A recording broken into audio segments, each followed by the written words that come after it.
Si tu veux être en couple avec un homme riche, ne te mets pas avec ce signe astro. Clairement, ces hommes-là, ils vivent d'amour et d'eau fraîche et ils sont très heureux ainsi. Alors, on va commencer avec le signe du poisson. Le poisson, pour lui, il part du principe qu'il doit vivre en fait, en pensant à son art, à ce qu'il aime faire. Donc pour lui, s'il gagne très bien sa vie grâce à ce qu'il aime, c'est génial. Mais si il doit galérer, mais vivre au moins de son art et de sa passion, c'est pas grave.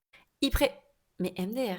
Il préfère être pauvre et heureux que riche et malheureux, clairement. C'est pas un signe, voilà, qui va non plus se bouger à fond pour trouver un taf et tout ça, c'est un peu un signe un peu flemmard des fois le poisson, sauf quand c'est dans le domaine qu'il adore. Ensuite, c'est le Gémeaux. Alors le Gémeaux, c'est un peu, je mets une nuance. Les hommes Gémeaux, c'est des personnes qui arrivent toujours à trouver de l'argent, même quand ils en ont pas. Mais ils peuvent souvent se retrouver endettés ou se retrouver dans la merde. En fait, c'est un signe qui vit. Donc, il vivra pas d'amour et d'eau fraîche dans le sens où il se contentera pas de peu, mais il aura du mal à vraiment faire des choses, préparer des choses dans le futur, voilà, caler des trucs et tout. C'est non. Il sait pas investir sur le long terme. Lui, il vit en fait. Il vit avec ce qu'il aime et voilà, ça se passe comme ça. Il se débrouille, mais il peut se retrouver dans des situations compliquées et c'est pas quelqu'un qui vit sur le long terme. C'est pas un Capricorne quoi.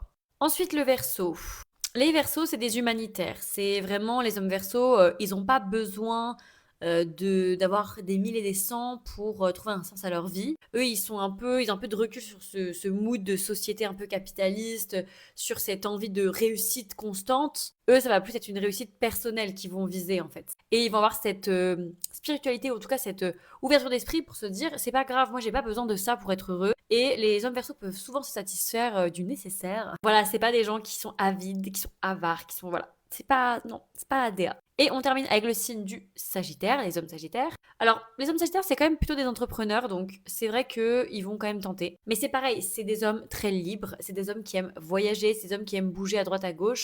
Vous voyez un peu les mecs, voilà, digital nomades qui ont parcouru la Terre, l'Asie, l'Australie, machin. C'est des backpackers, vous voyez un peu.